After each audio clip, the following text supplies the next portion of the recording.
for us to be able to make a single step. Dapat po tayo ay familiar para makagawa tayo ng isang buong research. We have to be familiar with its parts. Next. For our second quotation, life is a long journey with problems to solve, lessons to learn, but most of all, experiences to enjoy. Okay, do you agree po? Okay, when compared to research, it is a very long journey. But with systematic process, dapat may sinusunod tayo. Ano po? Along the way, as we do our research, we might encounter several problems. But through those problems, we learn. Natututo tayo, marami tayong natututunan. And the most exciting part doon po is that at the end, we have those experiences that we enjoyed. Marami tayong magiging karanasan na talagang napakasaya and can be treasured. So, we should keep on going. Dire-diretso lang po tayo. We should start. Okay.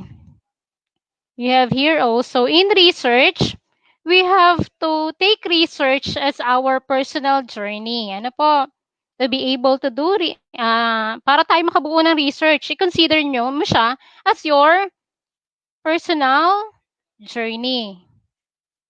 Okay? And also, in research, it levels up teachers' professional growth and personality development. Okay, hintayin lang po natin. Ano po? Okay lang po ba ang ating signal, ang ating video and audio? Okay, thank you, Ma'am Tina. So, research is important, especially in ranking for promotion. Di po ba? Laging kasama ang research. Okay? This is one of the requirements and with corresponding points in the evaluation of our paper. So, pag magpapapromote tayo, magpapasa ng papel, so talagang napakahalaga ng research. Kaya as teacher, kailangan natin gumawa ng isang research study. Okay, thank you, ma'am. We have Sir Ace Navares. Good afternoon. Si Ma'am Marilu Guerra. Good afternoon po. Next. Next is, we have, what are some steps we do in research? Ano ba yung mga steps natin na ginagawa sa research? These are the important things we should remember while doing some research. Okay. Habol po ba sa ating video ang ating slides? Okay. In research, we observe. Okay. Ano po? First is we observe. So as teacher, we should observe the situations, happenings in our classroom. Okay. Second is we should analyze. We analyze. Okay. After we observe the situations inside our classroom, we must analyze if there are difficulties encountering and experiencing by our pupils. I-analyze talaga natin. Okay, siya yung second step. And then, the third step is that we question. So, hello ma'am, nagwe-wave po sa atin si Ma'am Kimi Hawuterino. So, good afternoon po. Next, third is we question. So, after the analysis, we must formulate some questions like, for example, why do my pupils have difficulties in math, especially in multiplication? So, ganun po yung mga tanong. So, what are the factors that we could consider why our pupils experiencing those kinds of difficulties? So, those are some questions that we might consider. So, mag-formulate tayo ng question. Next, in research, we also hypothesize. Okay, kasabay po ba ang ating slides? Okay, we have in research, we hypothesize. Okay naman po. Tinitingnan ko rin po sa screen ko kung siya ay talagang sabay po ang aking slide sa ating talk. Okay. We put something forward as a hypothesis when we hypothesize. In formulating hypothesis, we make an idea or an explanation that we then test through study and experimentation. Okay, after the hypothesis, we measure. Okay, in research, we will use some statistical tools. So later on chapter 3, we will discuss how to measure some variables using some statistical tool that should be employed in our paper, in our study. Next is we assess and we evaluate. In research, we also need to assess and evaluate. So we will give our pupils or our respondents some assessment like ang gamit na gamit ng mga researcher is the survey questionnaire. Pero as a teacher in our classroom, we use always the pre-test and post-test. And afterwards, we should do an evaluation to find out if we meet our objectives. Okay, if there are changes or there are improvements sa performance ng ating mga students. Next po. In research, okay, we need some backup. Okay, in research. While doing research, okay, we need to prepare a research toolkit. So what should be inside in our toolkit? Yun po ang lalamanin ng ating toolkit, nasa ating picture.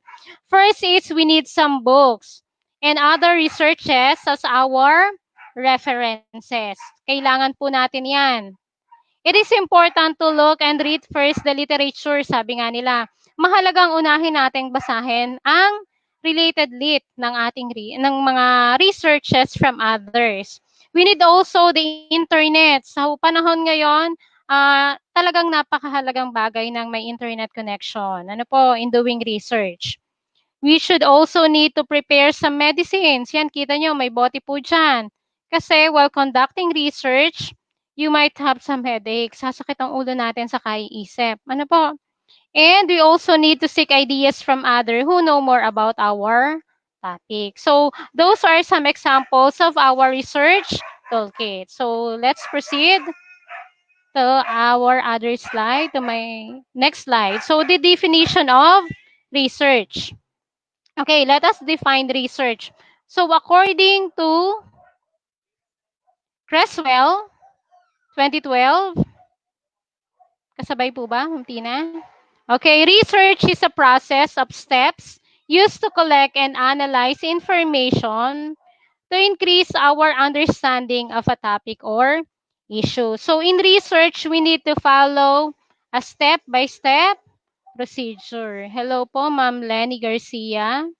Ma'am Puri, singit lang po. Hello to my baby Paula, Andrea, and to my husband, Konsihal Paul or Konsihal Duyong. Hello po. Okay, next definition of research.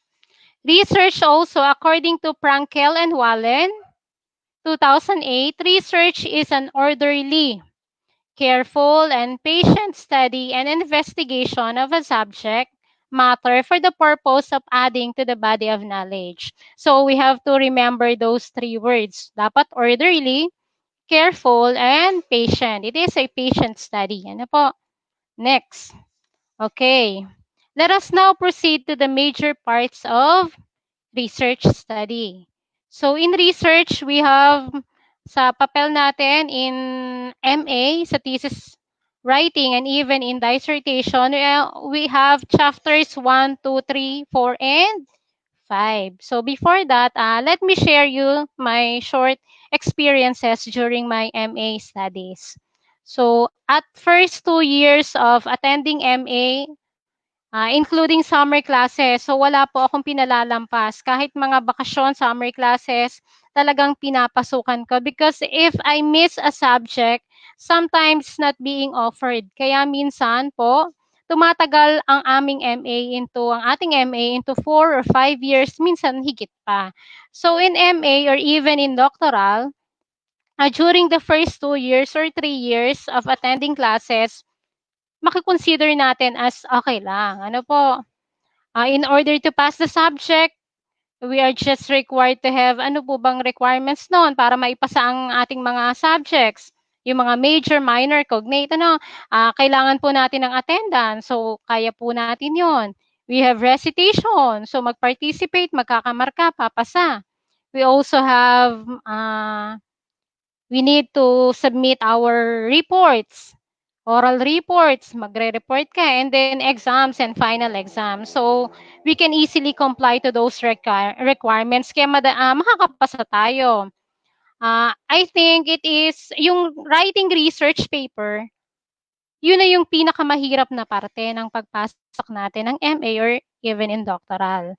Ano po? But I think it is the hardest part nga. But according to my professor, sabi nga nila, uh, taking comprehensive exam is harder than writing a research paper. Sabi, mas mahirap daw ang compre kumpara sa pagsulat ng isang thesis writing, which is totoo po. Ano po, para sa akin po. In our compre, halos syempre, sasakit ang ulo nyo. Imagine lahat ng subjects na napagdaanan nyo, i-review nyo lahat. So, masasait talaga laman halos ng utak. So, and then maghihintay pa tayo kung papasa tayo or not. So, right now po, I'm also naghihintay pa ako sa result ng aking comprehensive exam in doctoral. So, hoping naman po na pumasa po kaming lahat. Okay. While naman po, in writing thesis, we have the assistance and guidance of our panel. Sa pagsulat naman ng papel, may makakatulong tayo. We have our advisor. Ano po?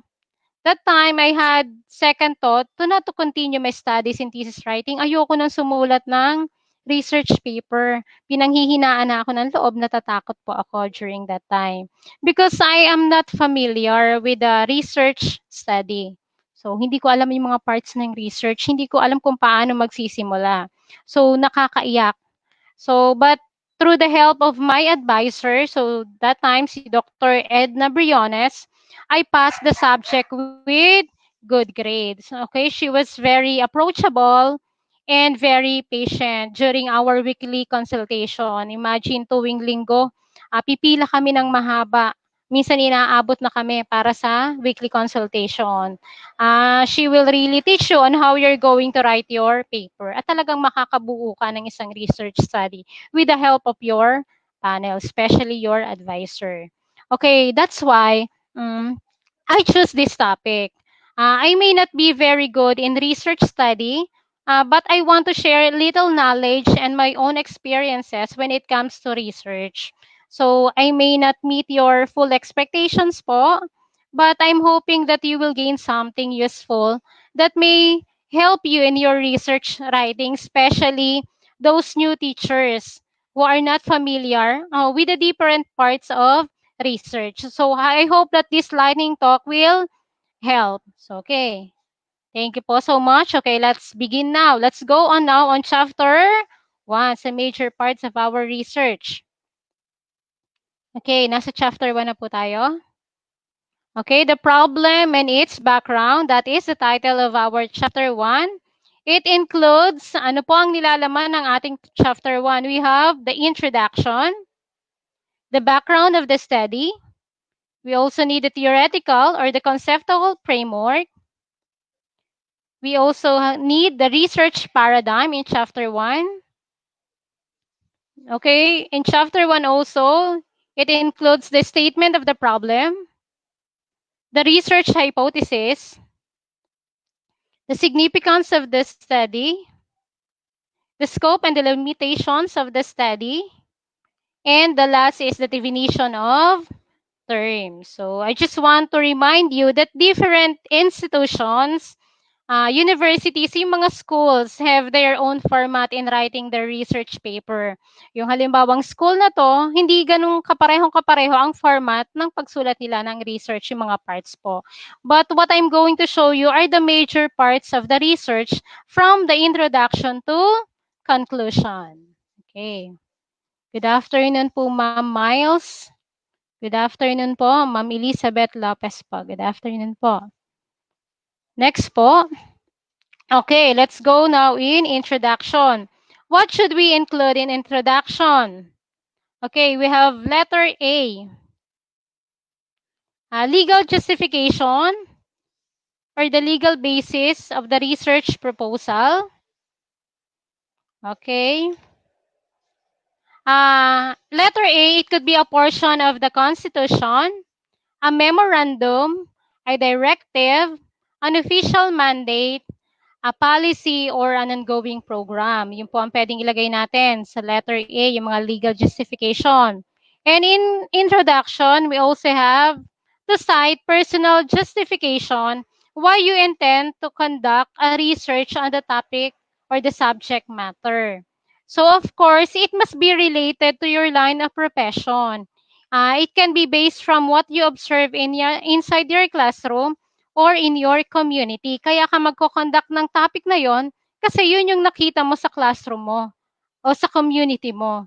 Yun ang gagawan mo ng research. May problem at gagawan mo ng isang solution. Ano po? Okay, letter C, isa-cite mo siya sa introduction. Ilalagay po natin yon.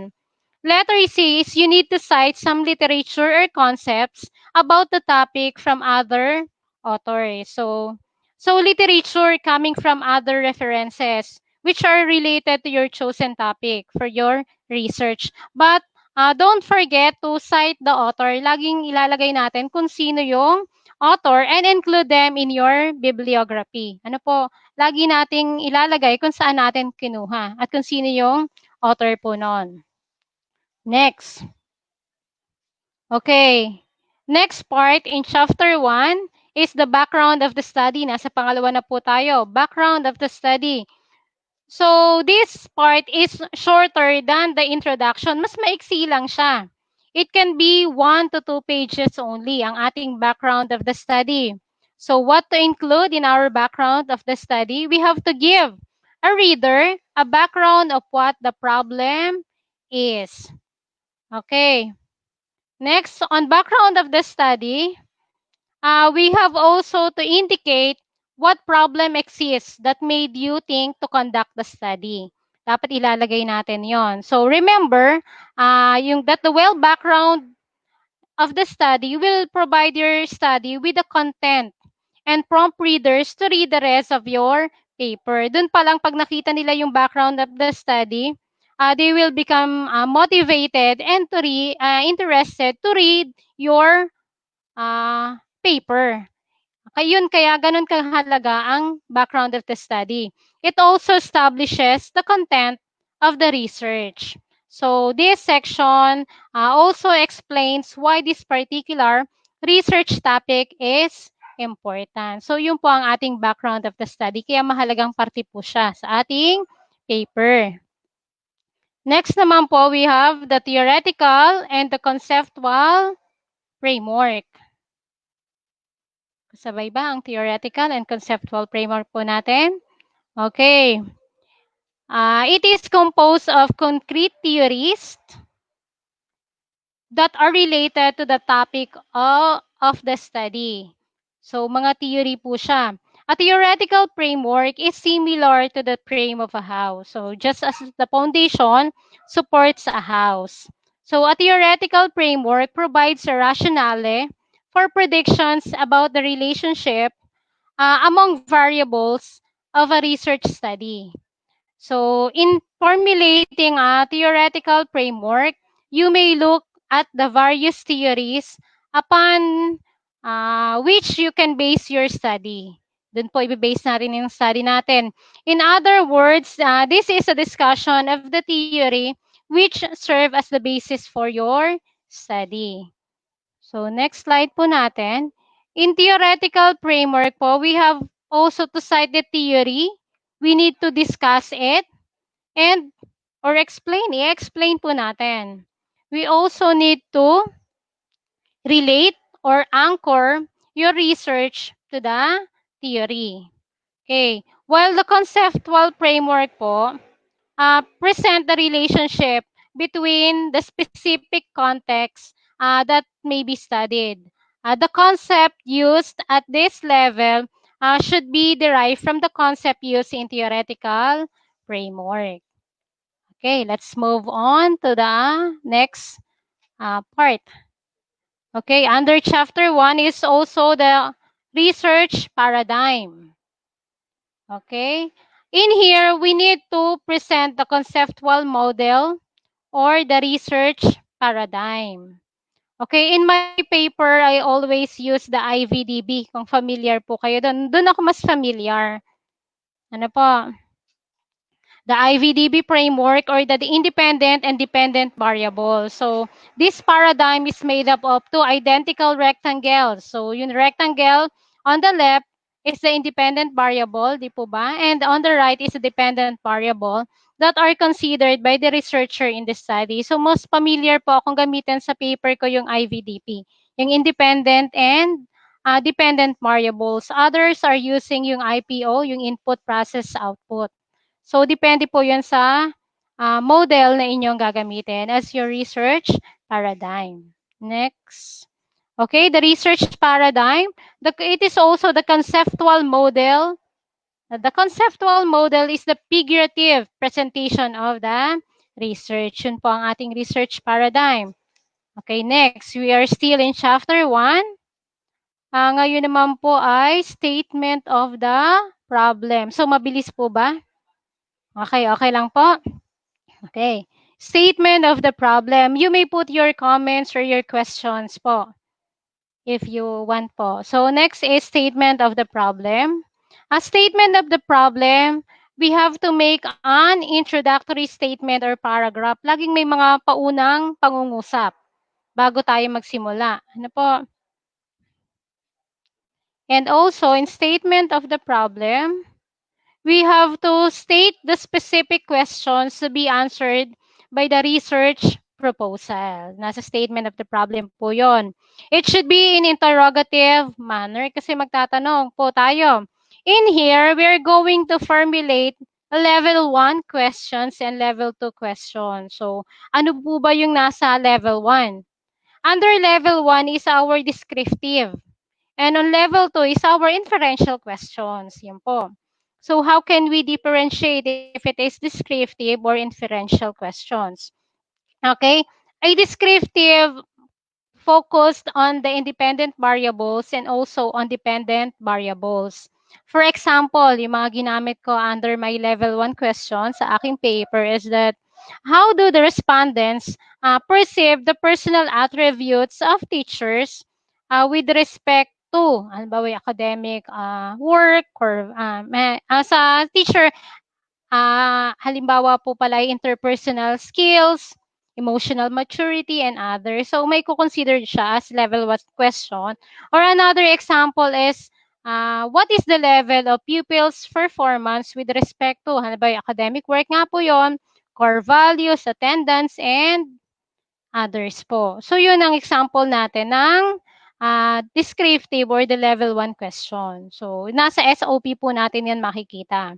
While the second is the level 2 question or the inferential, relating the independent and the dependent variables. So, in here, you're going to find out the significant difference or relationship of the independent and then the dependent variables. For example, yung mga questions na ginamit ko rin po under level 2 questions or yung mga inferential natin is, are there significant difference between the perception of teachers and pupils with regards to kung ano po yung inyong variables? Or is pupils' performance significantly related to the different attributes of teachers? So those are some examples of the questions in our SOP o yung nating sa statement of the problem. Okay, ma'am? Hello po to Ma'am Joy, to Ma'am Laura. Next naman po. Next is the research hypothesis. Ito po ma'am, si ma'am ay watching from Osami City Division. Good afternoon from San Pascual, Batangas. Proud EDD Beshies, congrats. Thank you po ma'am.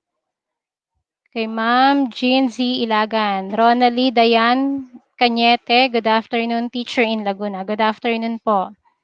Next po, ay hindi ko po mapigilang magbasa ng inyong comments. So next po is the research hypothesis. So in research hypothesis, we have to make an introductory statement again. And we need to state the null hypothesis to be investigated. Okay, for example of the null hypothesis is that there is no significant relationship between, kung ganun-ganun naman po, yung variables ninyo. or the pupil's performance does not significantly related to, yung ganun po. Didudugtungan nyo na po yon. So, those are the example of the research hypothesis natin. Yun po yung isang part ng ating under chapter 1, research hypothesis. Next po is mahaba ang bahagi ng ating chapter 1 pag nagawa tayo ng research. Okay po. Next is the significance of the study. So under significance of the study, you're going to identify who will benefited by the output of the study. Okay. In here, we also need to make an introductory statement. Okay, for example, findings of these investigations and importance of activities directly affecting academics are very important. Hence, this study is important to the following.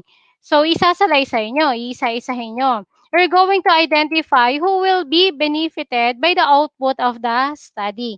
Isa-isahin ninyo kung sino ang magbe-benefit. Okay.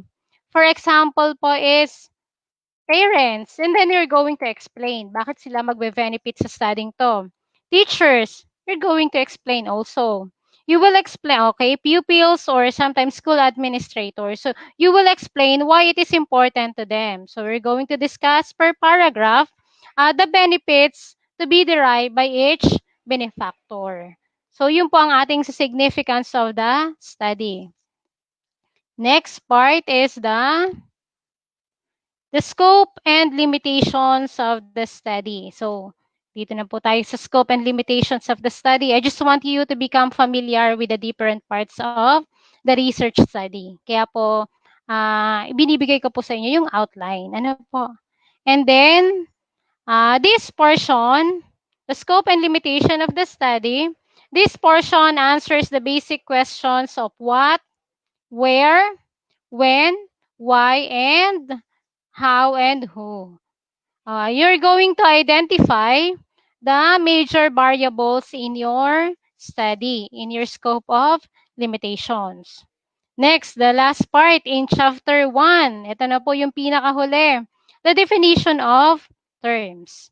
Okay, you're going to define all the variables presented in the paradigm, conceptually or operationally. So you may include also other key terms or key technical terminologies that are stated in your research title. Pwede natin po siyang isama sa ating definition of terms. Next po. In the definition of terms, you have to arrange the terminologies or variables alphabetically. So in our paper, sa aming naging thesis, ay the definition of terms are being defined conceptually and at the same time operationally. Dalawa siya. I-define mo siya yung mga term ng um, conceptually and operationally. For example, paano ba pagkakaiba noon? Paano natin i-define yung kung ito ay conceptually defined or operationally defined. For example, teachers, isang variable natin sa ating studies teacher. So the term teacher refers to licensed individuals who performs duties as educators. Okay, whether in public or in private educational institution. So that is conceptually defined. So dinefine natin yung term teacher conceptually. And then ito naman po, in this study, it refers to the English teachers from selected school in the Ibaan district, and that is how it is operationally defined. So yun po ang ating paggamit ng definition of terms. And we have to arrange it alphabetically. So next po. Tapos na po natin ang ating chapter 1. Okay, let's move on to our chapter 2. Okay, good afternoon po, Ma'am Christine Mendoza Gavia. We also Ma'am Juliet Bonito. Good afternoon po kay Ma'am Hasmin. Good afternoon din po to Ma'am Romela. Okay, good afternoon, Ma'am Rita. Next, let's move on chapter 2. Okay, chapter 2. Chapter 2 deals with the review of related literature and studies. Okay, in Chapter 2, it must be started in a new page. We have also to make an introductory paragraph. So, what are we going to include? So, first is letter A. Ano ba ang lalamanin ng ating Chapter 2? Related literature. Okay, thank you Ma'am Luisa Arellano Evangelista. Good afternoon daw po sa lahat ng viewers. Okay, in related literature, we have to present or discuss minimum of 15 literature related to the topic and which are not beyond 10 years. But the number of literature depends on your school. Kung ilan yung require nila na literature, then yun ang bibigay nyo. Kung if it is more than or less than 15 literature, ano po, it will be okay and it will be accepted. Letter B, under Chapter 2, Review of Related Literature and Studies is, kailangan nandun din po ang ating related studies. So, these are the studies related to the topic of the investigation or the research proposal. Next, letter C is the related readings. In related readings, these are the legal bases in which you can anchor your research under investigation. So, and you're going to discuss the similarity of your study with the recent or former studies done and indicate why and how they differ or similar. So those are under chapter 2. So yung laman ng chapter 2 natin. We have related literature, related, ano po yung una nga natin? We have related literature po, related studies, and o kaya related reading. So, mukha lang siyang kakaunti ang part ng chapter 2, but in your research paper, sobrang haba niya. Ano po, kung talagang pag nabuo natin yung paper natin, siya yung napakahabang parts din po. Next, let's move on chapter 3. Chapter 3, this is the most exciting part para po sa akin in research writing. So, chapter 3 deals with the research methodology. Okay, chapter 3 should be started in a new page. Lagi pong bagong page ulit. So, research methodologies directs the researcher how research is to be carried out. In this chapter, you will be acquainted with the different research designs, nandito po yon, the description of the respondents from whom you shall collect your data, ways of calculating the sample size, nasa chapter 3 rin po siya, the sampling technique, the description of research instrument you will follow in collecting data, and the statistical tools you will utilize to answer your specific research questions to make an appropriate interpretation and analysis. In particular, you are expected to achieve the following learning outcomes after finishing this chapter. Nandito na po yung computations, ano po, at saka yung mga gagamitin natin. So, what to include? Okay, in chapter 3, in our research methodology. Thank you, ma'am. Gina Ilagan. So, thank you po. Okay. We have research design. Okay?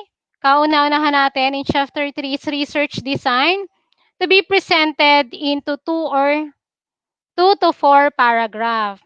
So, we need to indicate and discuss the research design to be used. I-discuss natin.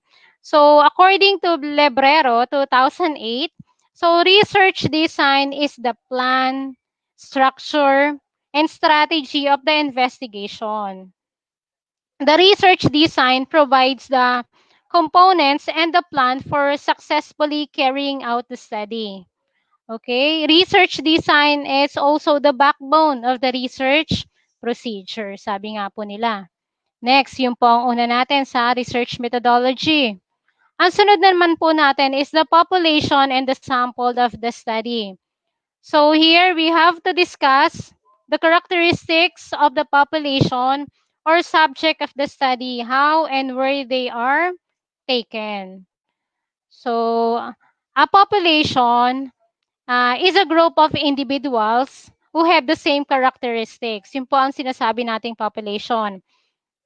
For example, all teachers would make up the population of teachers, and all the secondary school heads in school division would comprise the population of school heads. So, population can be small or large. Pwede siyang malaki lang ang population na gagamitin mo. Pwede rin naman siyang maliit lang. So, you need to decide what group you would like to study. While a sample naman po is yung sample of our study is a subgroup of the target population. Yun yung sinasabi nating subgroup ng population that researchers plan to study.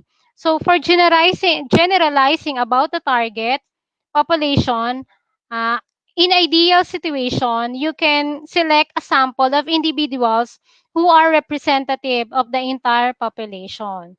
Okay.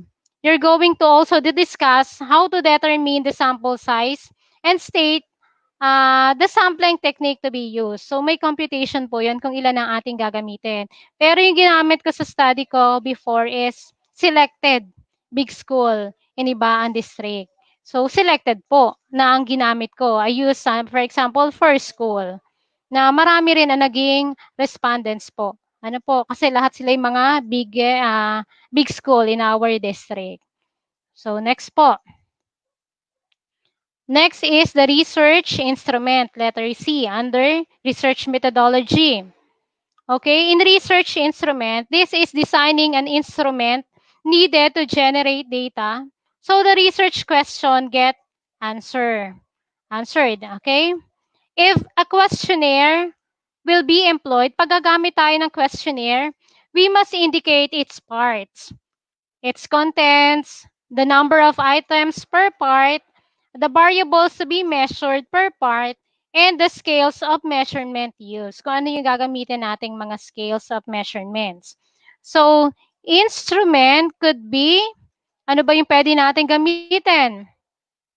We have questionnaires as our instrument, self-checklist, attitudinal scales, personality or character inventories, achievement or aptitude test. We also have performance tests, projective devices, and sociometric devices according to Frankel and others 2012. So that is our research instrument. Next, research procedure. So in research procedure, we have to discuss how are you going to conduct the research mula't simula hanggang huli.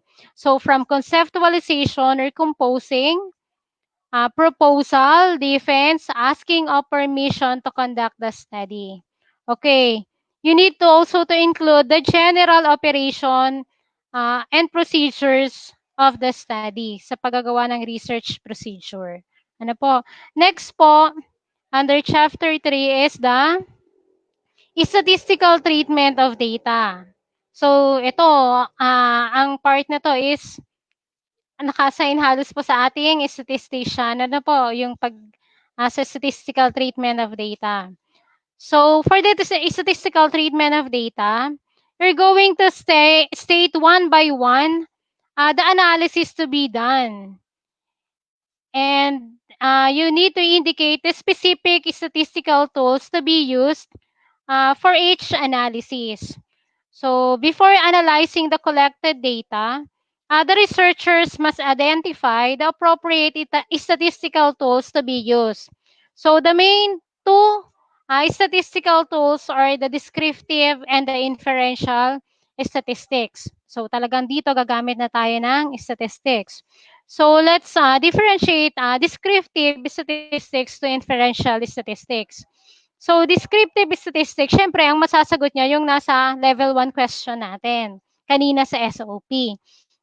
Descriptive statistics describes, summarizes, and characterizes the characteristic of a sample being studied. So, they are displayed in tables, makikita siya in tables, charts, percentage, and frequency distribution. So, it includes, anong ginagamit doon? Frequency count, percentage, nagamit din tayo ng mean, median mode, nagamit din tayo doon ng as a descriptive statistics ng range, variance, and marami pa pong iba. So, it may answer the level 1 questions po. So, yun naman pong inferential statistics. So with inferential statistics, we're trying to reach conclusion beyond the immediate data done.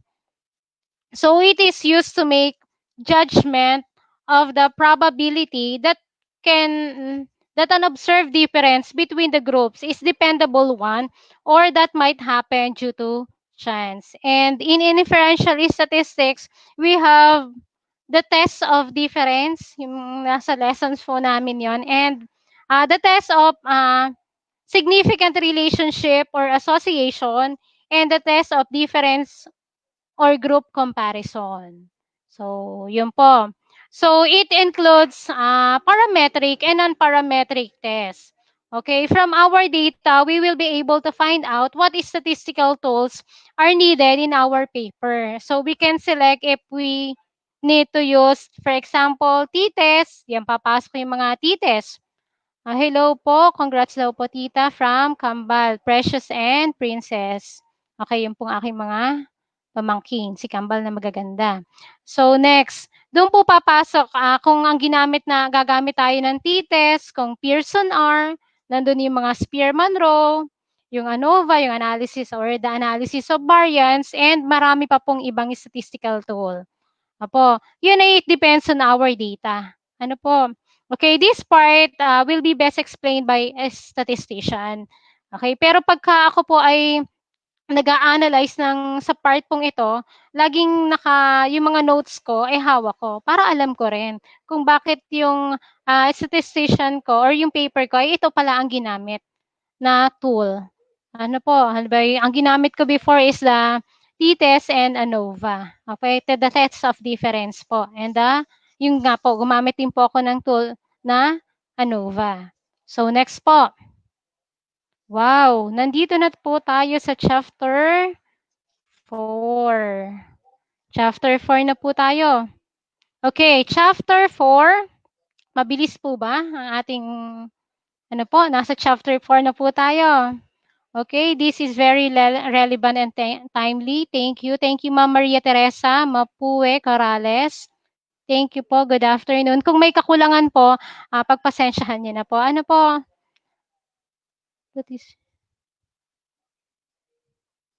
Okay, what is the best motivation that you can suggest for the students to be engaged in research? So talagang mahirap i-engage mo yung isang bata when it comes to research kahit naman tayong teacher.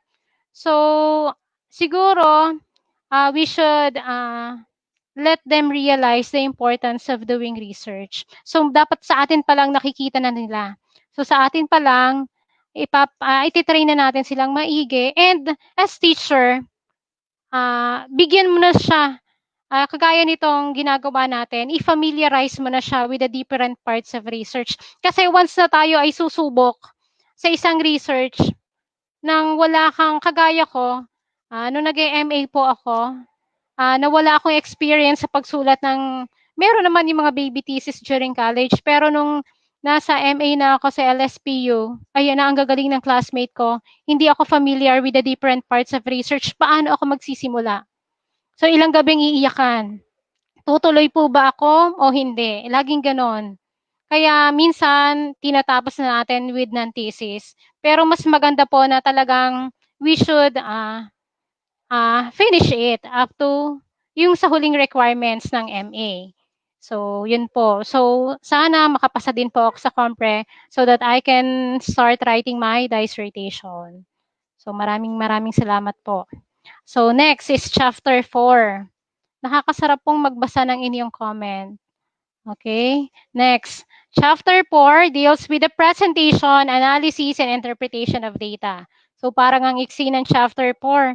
Pero ito yan. Yan ang pinakamahirap na naging parte ng buhay ko noon.